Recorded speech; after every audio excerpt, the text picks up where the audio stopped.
हे दोस्तों, how are you. स्वागत है आप सभी का आपके अपने चैनल फिजिक्स मेल में। दोस्तों, आज हम यहाँ पे बड़ा ही इंपॉर्टेंट चैप्टर पढ़ने वाले हैं, थर्मोडायनेमिक्स। अब ये थर्मोडायनेमिक्स इंपॉर्टेंट क्यों है? क्योंकि भाई JEE नीट में बहुत सारे क्वेश्चन आते हैं और साथ में इजी भी आते हैं। तो इसलिए अगर आप इस वीडियोस को स्टार्ट टू एंड देखते हो तो आपको कहीं पे कोई प्रॉब्लम नहीं आए। तो चलो स्टार्ट करते हैं थर्मोडायनेमिक्स को। तो दोस्तों, आज हम जो बेसिक टर्म्स है थर्मोडायनेमिक्स की उसको पढ़ने वाले हैं। तो सारी बेसिक्स जो है वो आज के लेक्चर में कंप्लीट होने वाली है और साथ में जो जीरोथ लॉ ऑफ थर्मोडायनेमिक्स है उसको भी पढ़ने वाले हैं। तो चलो स्टार्ट करते हैं। देखो, सबसे पहले देखते हैं कि थर्मोडायनेमिक्स यानी क्या है। तो क्या है थर्मोडायनेमिक्स? एक्चुअल में थर्मोडायनेमिक्स का मतलब होता है related to exchange of heat energy. तो जहां पे भी हीट एनर्जी एक्सचेंज होगी वहां पे हम बोलेंगे कि वो थर्मोडायनेमिक्स है। तो यहां पे हम क्या पढ़ने वाले हैं? तो exchange of heat energy, heat mechanical energy में कन्वर्ट होगी या तो फिर मैकेनिकल एनर्जी हीट में कन्वर्ट होगी। जहां पे भी हीट का रिलेशन आएगा उसको हम बोलेंगे थर्मोडायनेमिक्स। तो चलो स्टार्ट करते हैं, वन बाय वन डेफिनेशन देखते हैं। सबसे पहली डेफिनेशन यहां पे आ रही है थर्मोडायनेमिक सिस्टम। तो थर्मोडायनेमिक सिस्टम क्या होती है? Thermodynamic system. तो चलो कोई भी एक आप यहां पर ऐसा कंटेनर ले लो जिसमें के नंबर ऑफ मोलिक्यूल्स भरे हुए हैं, बहुत सारे मोलिक्यूल्स है, ठीक है। तो उसको क्या बोलेंगे आप? उसको बोलेंगे थर्मोडायनेमिक सिस्टम। तो थर्मोडायनेमिक सिस्टम की डेफिनेशन ये बोलती है कि number of molecules confine within certain boundaries. Number of molecules confine within certain boundaries are known as thermodynamic system. अब यहां पे एक याद रखना, आप ये एक बात आपको याद रखनी है कि नंबर ऑफ मॉलिक्यूल बहुत ज्यादा होने चाहिए, यानी लार्ज नंबर ऑफ मॉलिक्यूल्स होने चाहिए। ऐसा नहीं भाई कि 10 20 40 मॉलिक्यूल्स आप ले रहे हो और उसको आप सिस्टम बोल रहे हो, नहीं। तो नंबर ऑफ मॉलिक्यूल ज्यादा होने चाहिए, large number of molecules confined with in certain boundaries is called thermodynamic system. Now the boundary के बाहर, इस बाउंड्री के बाहर जो भी है उसको बोलेंगे सराउंडिंग। तो ये है सेकंड डेफिनेशन। तो भाई सराउंडिंग, थर्मोडायनेमिक सराउंडिंग क्या होती है? तो ये जो बाउंड्री है ना, सिस्टम की जो बाउंड्री है उसके बाहर जो कुछ है उसको बोलोगे आप सराउंडिंग। और अगर मैं दोनों को मिला दूं, सिस्टम प्लस सराउंडिंग, तो बन जाता है यूनिवर्स। क्या बन जाता है? यूनिवर्स। ये टोटल यूनिवर्स होगा, क्योंकि देखो सिस्टम छोटी है लेकिन सराउंडिंग बहुत बड़ी है। तो आउटसाइड सिस्टम के बाहर जो कुछ है उसको सराउंडिंग बोलेंगे। तो सिस्टम प्लस सराउंडिंग क्या हो गया? यूनिवर्स हो गया।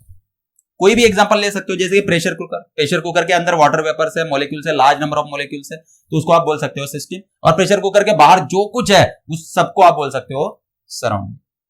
तो ये जो थर्मोडायनेमिक सिस्टम है बेसिकली 3 टाइप की है। पहली जो है वो है ओपन सिस्टम, दूसरी जो है वो है क्लोज सिस्टम, और तीसरी जो है वो है आइसोलेटेड सिस्टम।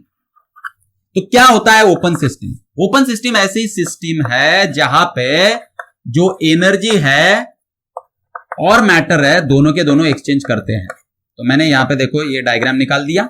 यहां पे क्या हो रहा है कि एनर्जी और मैटर दोनों एक्सचेंज कर रहे हैं। किससे? सराउंडिंग से। तो सिस्टम एनर्जी को भी एक्सचेंज कर सकती है और मैटर को भी एक्सचेंज कर सकती है सराउंडिंग से। तो उसको क्या बोलेंगे? Open system. इसका कोई भी एग्जांपल लेना है तो आप सिंपल से एग्जांपल ले सकते हो भाई ह्यूमन बॉडी का। तो human body is the example of open system. क्यों? क्योंकि ह्यूमन बॉडी एनर्जी भी एक्सचेंज कर सकती है और मैटर भी एक्सचेंज कर सकती है सराउंडिंग से। तो ये हमारी सिस्टम है, ये एनर्जी एक्सचेंज कर रही है कंटिन्यूअसली। देखो, अगर आप गर्म जगह पे जाते हो तो आपकी बॉडी क्या करती है? हीट रिसीव करती है। और अगर ठंडी जगह पे जाते हो तो आपकी बॉडी हीट इमिट करती है, दे देती है। किसको? सराउंडिंग को। तो आप क्या कर रहे हो? एनर्जी को एक्सचेंज कर रहे हो। तो human body is one of the example where energy exchanges with surrounding. वैसे ही जो मैटर है उसको भी आप एक्सचेंज कर रहे हो। आप खा रहे हो ना, यानी आप मैटर क्या कर रहे हो? कंज्यूम कर रहे हो, ले रहे हो। साथ में एक्सक्रिएशन कर रहे हो, या तो फिर आप रेस्पिरेशन कर रहे हो, तब सांस छोड़ रहे हो, तो आप मैटर को बाहर छोड़ रहे हो। ठीक है, तो आप मैटर अंदर भी लेते हो, मैटर को बाहर भी छोड़ते हो। तो जब आप ये चीज करते हो तो आप मैटर को क्या कर रहे हो? एक्सचेंज कर रहे हो विद सराउंडिंग। तो इसलिए जो ह्यूमन बॉडी है वो है आपका ओपन सिस्टम। ऐसे कई सारे एग्जांपल्स हो सकते हैं, मैंने बस आपको एक रियल टाइम एग्जांपल दिया। अब दूसरी सिस्टम है हमारी क्लोज सिस्टम। तो क्लोज सिस्टम क्या होगी? क्लोज सिस्टम ऐसी सिस्टम है जहां पे एनर्जी तो एक्सचेंज कर सकती है, एनर्जी एक्सचेंज कर सकती है बट मैटर एक्सचेंज नहीं करता। मैटर एक्सचेंज नहीं करेगा, ये मैटर यहां पे एक्सचेंज नहीं होगा विद द सराउंडिंग। अब इसका अगर आपको एग्जांपल लेना है क्लोज सिस्टम का, जहां पे एनर्जी हो रही है लेकिन मैटर नहीं हो रहा है, तो मैं दे सकता हूं इसके लिए प्रेशर कुकर। तो आपने प्रेशर कुकर देखा होगा, तो प्रेशर कुकर में क्या होता है कि वाटर वेपर्स या तो फिर जो भी आपने भरा है उसमें एयर मान लो, तो वो उसके अंदर होती है, वो कन्फाइन होती है, ठीक है। अब आप इसको बाहर से हीट दे सकते हो, प्रेशर कुकर को आप बाहर से हीट देते हो, है ना, तो आप बाहर से उसको हीट दे सकते हो।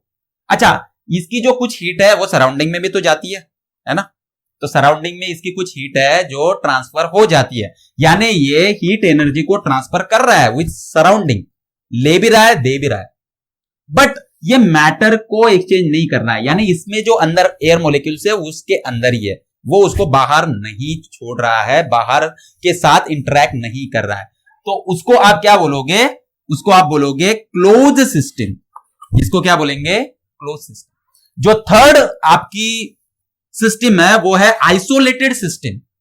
अब आइसोलेटेड सिस्टम यानी क्या होगा, तो जो सिस्टम सराउंडिंग से ना ही एनर्जी एक्सचेंज करेगी ना ही मैटर एक्सचेंज करेगी, तो हम मैटर भी एक्सचेंज नहीं करेंगे और एनर्जी भी एक्सचेंज नहीं करेंगे, तो जहां पे ऐसा होगा उसको बोलेंगे आइसोलेटेड सिस्टम। अगर इसका कोई एग्जांपल आपको देना है तो आप थर्मस एग्जांपल दे सकते हो। इसका थर्मस, आप सभी लोग थर्मस यूज आपने कभी ना कभी किया होगा। तो हम क्या करते हैं, थर्मस में चाय डाल के रखते हैं, काफी समय तक जो उसका टेम्परेचर है या तो फिर उसकी हीट है वो कम नहीं होती, यानी थर्मस क्या कर रहा है, थर्मस एक्सचेंज नहीं कर रहा है सराउंडिंग से कोई भी हीट, ना ही बाहर से ले रहा है। तो आपने अगर उसमें ठंडा पानी रखा है तो वो भी ठंडा ही रहेगा, यानी वो कभी गर्म नहीं होगा, यानी बाहर से हीट वो नहीं लेगा। वैसे ही गर्म चाय रखी है तो वो भी ठंडी नहीं होगी, यानी वो सराउंडिंग को टेम्परेचर या तो फिर हीट जो है वो नहीं सप्लाई करेगी। इसका मतलब क्या है कि हीट एक्सचेंज थर्मस में नहीं हो रही है, यानी एनर्जी एक्सचेंज नहीं हो रही है। दूसरा, मैटर भी एक्सचेंज नहीं हो रहा है, तो उसके अंदर जो चाय भरी है उसके अंदर ही है, क्या वो एक्सचेंज हो रही है, बाहर नहीं हो रही है, तो उसको क्या बोलोगे आप, उसको बोलेंगे आइसोलेटेड सिस्टम। तो ये तीन टाइप ऑफ सिस्टम हमारी थर्मोडायनेमिक सिस्टम्स होती है।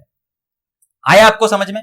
ओके, अब ये जो सिस्टम्स है थर्मोडायनेमिक सिस्टम्स, ये हमारी यहां पे खत्म हो चुकी है। तो चलो नेक्स्ट लेते हैं डेफिनेशन। डेफिनेशन नंबर 2 है हमारी थर्मोडायनेमिक वेरिएबल्स। तो भैया आप किसको थर्मोडायनेमिक वेरिएबल्स बोलोगे? तो यहां पे थर्मोडायनेमिक वेरिएबल्स कौन कौन से हो सकते हैं? तो देखो बहुत अच्छा है, यहां पे ये जो सिस्टम है, सिस्टम की ऐसी कौन कौन सी चीजें हैं जो वैरी कर सकती है, उसी को आप बोलोगे थर्मोडायनेमिक वेरिएबल्स। तो फर्स्ट, यहां पे प्रेशर वैरी कर सकता है, तो जो भी सिस्टम है उसका प्रेशर, जैसे कि प्रेशर कुकर का अभी अभी हमने बात किया, तो प्रेशर कुकर में प्रेशर वैरी कर सकता है। ओके, तो बहुत सारी दूसरी जगह है जहां पे वॉल्यूम वैरी कर सकता है, कम ज्यादा हो सकता है, टेम्परेचर उसका कम ज्यादा हो सकता है, इंटरनल एनर्जी कम ज्यादा हो सकती है, नंबर ऑफ मोल्स कम ज्यादा हो सकते हैं। इसलिए ये जो 5 के 5 है उसको बोलते हैं हम थर्मोडायनेमिक वेरिएबल्स, क्योंकि ये वैरी कर सकते हैं, इसलिए इसको बोलते हैं वेरिएबल। तो जब भी कोई थर्मोडायनेमिक प्रोसेस होगी, जब भी कोई थर्मोडायनेमिक प्रोसेस होगी तो वहां पे ये जो है ना ये वैरी करेंगे, इसलिए इसको बोलते हैं वेरिएबल्स। ओके, अब थर्ड जो हमारी डेफिनेशन है वो है equation of state. Equation of state, इसको आप थर्मोडायनेमिक वेरिएबल या तो फिर स्टेट वेरिएबल भी बोल सकते हो, इसको दूसरा नाम क्या है, स्टेट वेरिएबल। तो इक्वेशन ऑफ स्टेट क्या है? तो जो आइडियल गैस इक्वेशन है आपका PV is equal to nRT, इसी को आप बोलते हो इक्वेशन ऑफ स्टेट। यहां पे देखो प्रेशर है, वॉल्यूम है, नंबर ऑफ मोल्स है और टेम्परेचर है, तो ये है आपका इक्वेशन ऑफ स्टेट। जरूरी नहीं है कि नंबर ऑफ मोलिक्यूल्स होने ही चाहिए, नंबर ऑफ मोल्स होने ही चाहिए, तो नंबर ऑफ मोल्स 1 भी हो सकता है। तो PV is equal to RT, ये क्या हो गया आपका इक्वेशन ऑफ स्टेट। अब जो फोर्थ डेफिनेशन है वो है इंडिकेटर डायग्राम। तो दोस्तों आपको पता होना चाहिए कि ये इंडिकेटर डायग्राम क्या है, बहुत ही इंपॉर्टेंट है इंडिकेटर डायग्राम। ये क्या होता है? तो ये प्रेशर और वॉल्यूम इसका ग्राफ होता है। अब ये क्यों जरूरी है? क्योंकि जब हम आगे चल के देखेंगे जो थर्मोडायनेमिक प्रोसेस है उसमें वर्क डन वगैरह सब कुछ जो कैलकुलेट करना है, तो उसके लिए ये इंडिकेटर डायग्राम बहुत इंपॉर्टेंट है। और ये जो इंडिकेटर डायग्राम है ये P वर्सेस V होता है, ये याद रखना दोस्तों, ठीक है। तो ये जो ग्राफ है इसी को आप बोलते हो इंडिकेटर डायग्राम। अब देखते हैं कि जो थर्मोडायनेमिक प्रोसेस, अब मैं बार बार बोल रहा हूं थर्मोडायनेमिक प्रोसेस, तो वो थर्मोडायनेमिक प्रोसेस क्या होती है जरा उसको भी देख लेते हैं। तो चलो थर्मोडायनेमिक प्रोसेसेस, तो जो 6th डेफिनेशन है हमारी वो है थर्मोडायनेमिक प्रोसेस। तो थर्मोडायनेमिक प्रोसेस क्या होती है? तो ऐसी प्रोसेस जहां पे ये जो स्टेट वेरिएबल्स है हमारे या तो फिर थर्मोडायनेमिक वेरिएबल्स है वो वेरी कर रहे हैं, तो वो जहां पे भी वेरी करेंगे उसको बोलेंगे thermodynamic process. A process under which this thermodynamic variables very. अब इसके भी टाइप्स है। सबसे पहला जो है थर्मोडायनेमिक प्रोसेस वो है आपका आइसोथर्मल प्रोसेस। आइसोथर्मल प्रोसेस, तो भाई ये वेरिएबल से जो वेरी करने वाले हैं। तो आइसोथर्मल प्रोसेस ऐसी प्रोसेस है जहां पे चेंज इन टेम्परेचर 0 होगा, या तो फिर आप बोल सकते हो कि टेम्परेचर अगर कांस्टेंट होगा तो उसको बोल सकते हो आप आइसोथर्मल प्रोसेस। क्या बोल सकते हो? आइसोथर्मल। टेम्परेचर क्या है? कांस्टेंट है ना। अगर इसका एग्जांपल देना हो दोस्तों तो हम सिंपली दे सकते हैं मेल्टिंग ऑफ आइस। तो जब आपका आइस मेल्ट कर रहा है तब उसका टेम्परेचर चेंज नहीं होता। जैसे कि मैंने अगर 1 kg आइस लिया और उसको पूरा कन्वर्ट किया 1 kg वाटर में, ठीक है, तो 1 kg का 1 kg ही रहेगा, तो मास तो चेंज नहीं होगा। लेकिन ये पूरा जो आइस है वो वाटर में जब कन्वर्ट होगा तो लास्ट मोलेक्यूल जब तक कन्वर्ट नहीं हो जाता तब तक के इसका टेम्परेचर चेंज नहीं होता। यानी ये 0 डिग्री सेल्सियस का जो आइस है वो 0 डिग्री सेल्सियस के वाटर में कन्वर्ट होता है। तो लास्ट मोलेक्यूल जब तक कन्वर्ट नहीं हो जाता तब तक इसका टेम्परेचर चेंज नहीं होता, यानी वाटर का जो टेम्परेचर है वो भी 0 डिग्री सेल्सियस ही होता है। जब ये लास्ट मोलेक्यूल कन्वर्ट हो जाएगा तब इसका टेम्परेचर बढ़ना स्टार्ट करेगा। अगर आप नीचे से उसको हीट दे रहे हो तो 1, 2, 3 डिग्री सेल्सियस या उसके बाद में बढ़ेगा। लेकिन जब तक पूरा कन्वर्ट नहीं हो जाता, लास्ट मोलेक्यूल कन्वर्ट नहीं हो जाता, तब तक इसका टेम्परेचर चेंज नहीं होता। इसलिए इसको आप बोलते हो आइसोथर्मल प्रोसेस।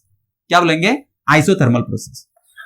सेकंड जो प्रोसेस है आपकी वो है एडियाबेटिक प्रोसेस। Adiabatic process. अब ये एडियाबेटिक प्रोसेस क्या होती है? सिंपल है, एडियाबेटिक प्रोसेस में चेंज इन हीट नहीं होगा, यानी जो टोटल हीट है आपकी वो कांस्टेंट रहती है, उसको बोलते हैं एडियाबेटिक प्रोसेस। इसका अगर एग्जांपल देना है तो bursting of tyre, bursting of tyre, या तो फिर जो भी सडन प्रोसेस है, जैसे कि साउंड जब ट्रेवल करता है तो वो भी एक सडन प्रोसेस है। तो साउंड का प्रोपगेशन ले लो या तो फिर बर्स्टिंग ऑफ टायर ले लो, ये एडियाबेटिक प्रोसेस है। अच्छा, ये एडियाबेटिक प्रोसेस क्यों है? क्योंकि जब टायर बर्स्ट करता है तो उसमें जो गैस है उसका सडन एक्सपेंशन होता है, उस गैस का सडन एक्सपेंशन होता है। जब गैस का एक्सपेंशन हो रहा है तो टेम्परेचर डिक्रीज हो जाता है, वहां पे जहां पे भी बर्स्टिंग ऑफ टायर होता है टेम्परेचर डिक्रीज होता है। क्यों? क्योंकि भाई सराउंडिंग से हीट अंदर नहीं आ रही है, गैस में नहीं आ रही, तो उसको टाइम ही नहीं मिलता। ये प्रोसेस इतनी फास्ट है, एक्सपेंशन ऑफ गैस की प्रोसेस इतनी फास्ट है कि उसको हीट एक्सचेंज, सराउंडिंग से हीट लेने का मौका ही नहीं मिलता। इसलिए ये जो है ये एडियाबेटिक प्रोसेस है। जो नेक्स्ट प्रोसेस है आपकी, देखो आइसोथर्मल हो गया, एडियाबेटिक हो गया। अब देखते हैं नेक्स्ट प्रोसेस जो है आपकी आइसोबारिक प्रोसेस। तो थर्ड प्रोसेस है आपकी, देखो ये थर्मोडायनेमिक प्रोसेसेस में चल रहा है, थर्ड आइसोबारिक प्रोसेस। अब आइसोबारिक प्रोसेस क्या होगा? जहां पे प्रेशर क्या होगा? कांस्टेंट होगा, यानी चेंज इन प्रेशर 0, यानी प्रेशर कांस्टेंट। तो अगर प्रेशर कांस्टेंट होगा तो उसको बोलेंगे आइसोबारिक प्रोसेस। इसका सिंपल एग्जांपल देना है तो आप बॉइलिंग ऑफ वाटर दे सकते हो, इजी, बॉइलिंग ऑफ वाटर दे सकते हो।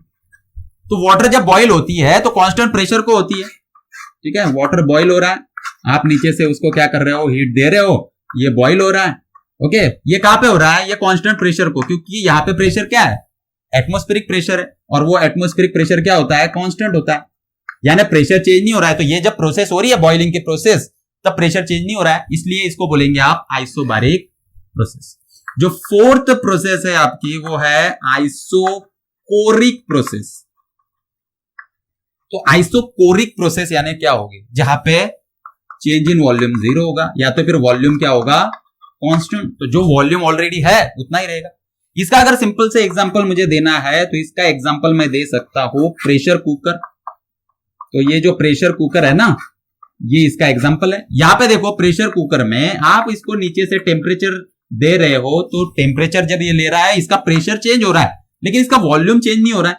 तो जितना वॉल्यूम इसका था उतना ही वॉल्यूम रहेगा, है ना। जो भी गैस है उसका वॉल्यूम उतना ही रहेगा। आप उसको टेम्परेचर दे रहे हो तो उसका प्रेशर बढ़ रहा है, बट उसका जो वॉल्यूम है वो कांस्टेंट है। तो ये जो प्रोसेस है ये आइसोकोरिक प्रोसेस है। नेक्स्ट जो प्रोसेस है फिफ्थ नंबर की, ये फोर्थ हो गया, तो चलो मैं इसको रफ कर देता हूं। फिफ्थ नंबर की जो प्रोसेस है दोस्तों वो है cyclic process. Cyclic process.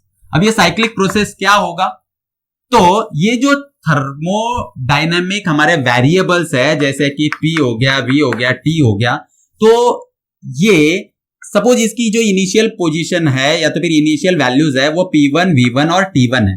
Okay, P1, V1, T1। अब ये प्रोसेस हो गई। प्रोसेस होने के बाद इसका प्रेशर चेंज हो गया टू P2, वॉल्यूम चेंज हो गया V2 और टेम्परेचर T2। अब जरूरी नहीं है कि तीनों के तीनों वेरिएबल्स वेरी करने चाहिए, कोई एक वेरिएबल भी अगर वेरी करता है तो आप उसको बोलते हो कि ये इसने क्या कर लिया, उसकी स्टेट चेंज कर ली। इनिशियल स्टेट ये थी, फाइनल स्टेट ये है, उसने चेंज कर ली। ठीक है, अब फिर से रिवर्स प्रोसेस हुई और ये इसने उसकी स्टेट चेंज कर ली और ये P2, V2, T2 से फिर से P1, V1 और T1 पे आ गया। तो ये क्या हो गया, यहां पे देखो इनिशियल कंडीशन और फाइनल कंडीशन सेम हो गई।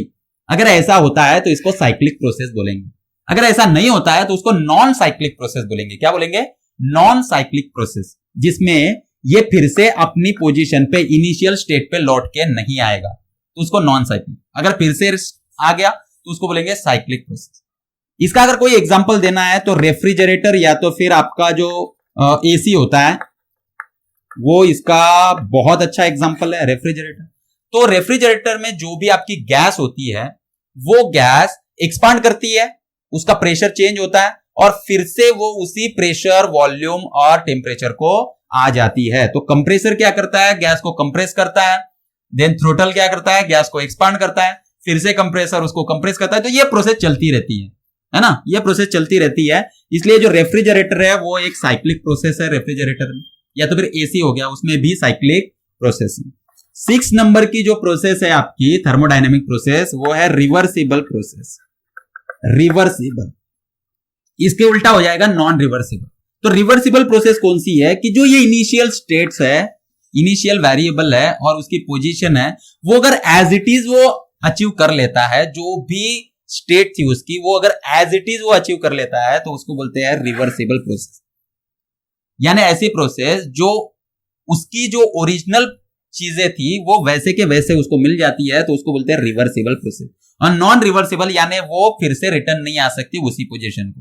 तो एक्चुअल में रियल टाइम में देखा जाए तो कोई भी प्रोसेस परफेक्टली रिवर्सिबल नहीं होगी, क्योंकि जो सारी चीजें हैं वो एज इट इज रिवर्स नहीं हो सकती। जैसे कि मैं आपको बता दूं कि ये जो पिस्टन है सिस्टम, ये देखो ये पिस्टन अगर मैं प्रेस करता हूं तो यहां पे जो भी मोलिक्यूल्स है ये डिस्टर्ब होंगे, ये सारे जो मोलिक्यूल्स है ये डिस्टर्ब हो जाएंगे।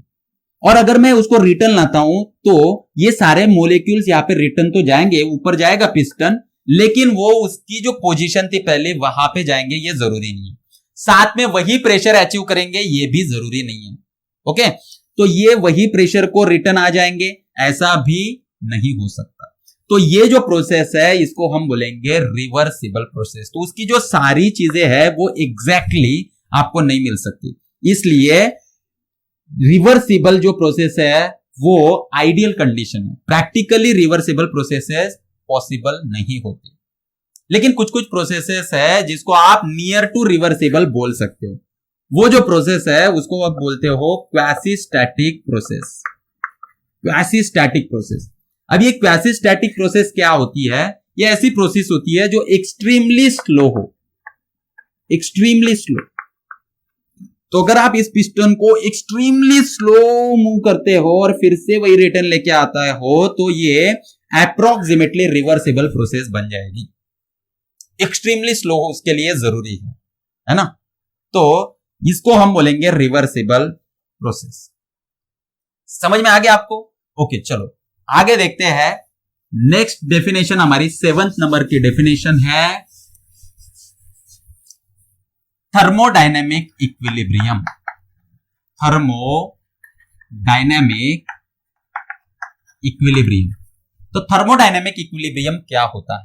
देखो दोस्तों, 3 इक्विलिब्रियम जरूरी होते हैं एक थर्मोडायनेमिक इक्विलिब्रियम के लिए। पहला इक्विलिब्रियम है मैकेनिकल इक्विलिब्रियम।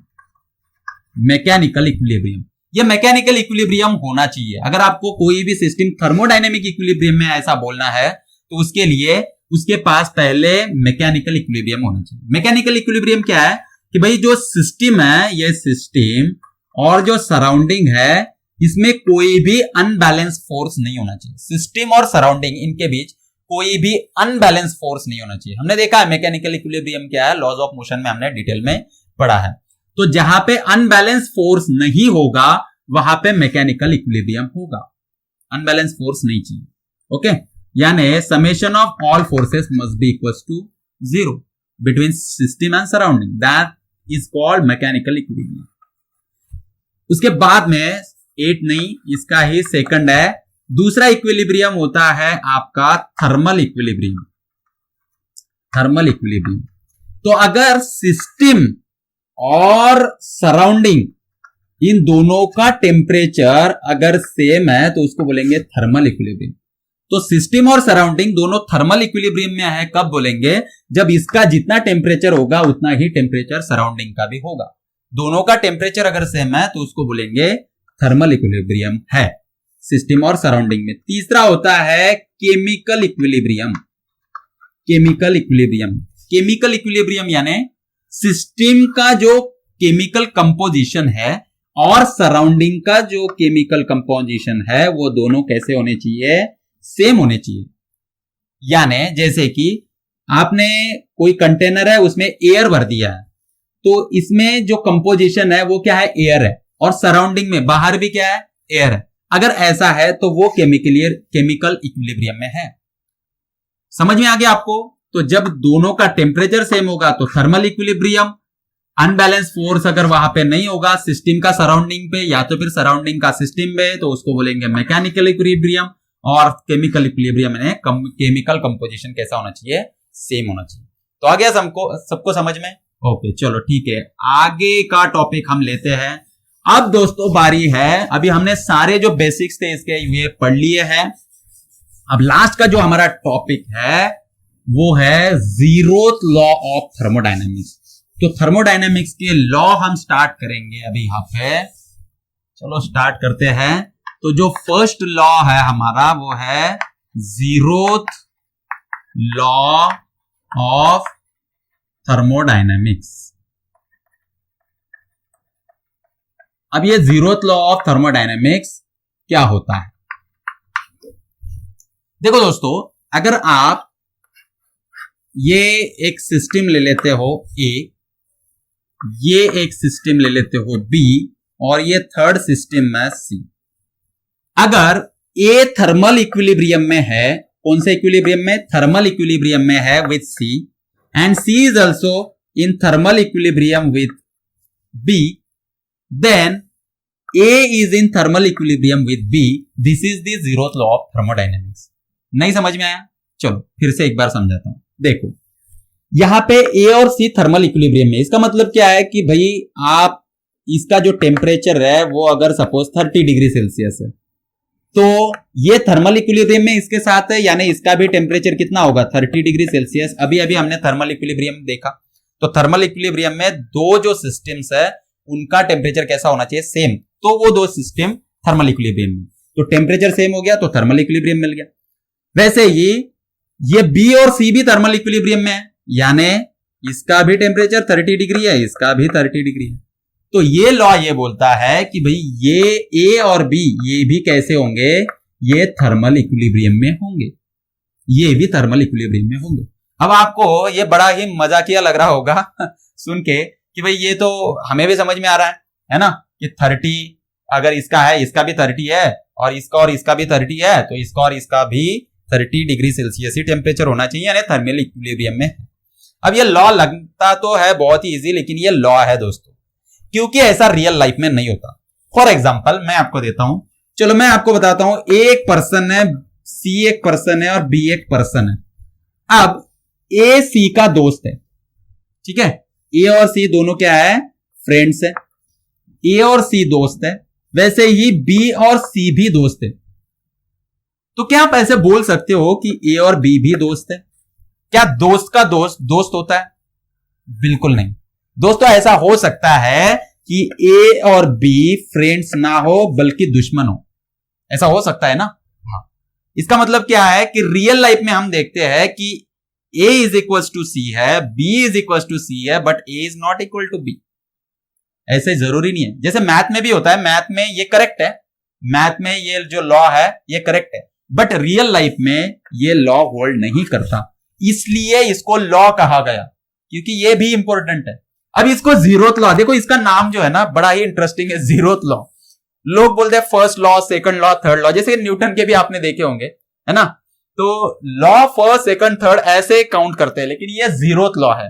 अब ये जीरोथ क्यों है? तो इसके पीछे इंटरेस्टिंग फेनोमेनॉन यही है कि लोगों को समझ में नहीं आया, ये जो बेसिक चीज थी वो समझ में नहीं है, और लोगों ने जो कॉम्प्लिकेटेड लॉस थे उसको पहले डिफाइन कर दिया। तो फर्स्ट लॉ ऑफ थर्मोडायनेमिक्स पहले डिफाइन हो गया, फिर second law of thermodynamics find out किया गया, तो उसको सेकंड नाम दिया गया। जो पहले फाइंड आउट हुआ उसको फर्स्ट, जो दूसरा फाइंड आउट हुआ उसको सेकंड।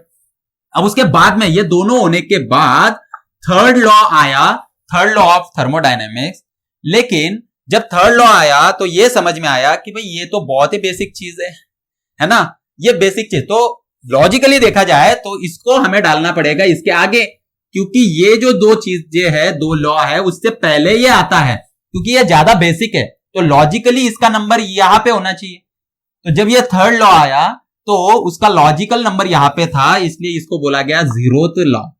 क्या बोला गया? जीरोथ लॉ, क्योंकि वन से पहले क्या आता है? जीरो आता है, तो इसलिए इसको नाम पड़ा जीरोथ लॉ ऑफ थर्मोडायनेमिक्स। बड़ा ही सिंपल लॉ है, समझ में आ गया आपको, है ना। तो ए अगर सी से थर्मल इक्विलिब्रियम में, बी अगर सी से थर्मल इक्विलिब्रियम में, तो इसका मतलब यह है कि ए भी बी से थर्मल इक्विलिब्रियम में होगा। So this is the zeroth law of thermodynamics. तो मुझे लगता है दोस्तों आज के जो सारे डेफिनेशंस थे आपने अच्छे तरीके से पढ़ लिए हैं। इसके आगे का जो है वो हम सेकंड लेक्चर में पढ़ेंगे। तब तक के थैंक यू वेरी मच।